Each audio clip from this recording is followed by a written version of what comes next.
What does Samsung's earnings tell us about the company and also about what's going on in the chip side of things, given the mixed numbers we've had from various corporates? Well, the numbers today that we got show that Samsung still continues to struggle with profit.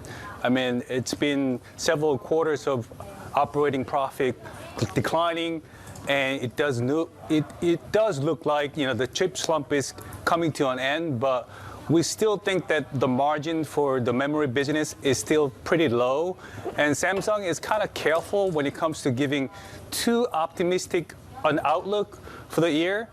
But, you know, there are signs that, you know, things are getting better. Profit has declined, but there's a lot of improvement if you look at the breakdown of it, especially with the dynamic random access memory, you know, profit going up for the first time in a while. That's a great sign for the company because that forms the biggest component of the business for Samsung. And Sam, of course, what does this mean for the economy? We just saw data showing South Korean chip shipments jumped the most since 1997.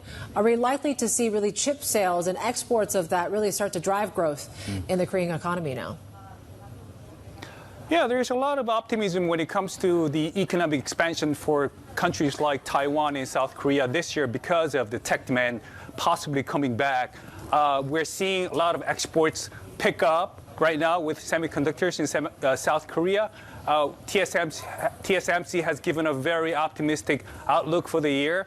But, you know, last quarter it was pretty good, but this quarter we're still seeing, you know, the growth in semiconductor exports is a little bit stagnating for the first 20 days of this month.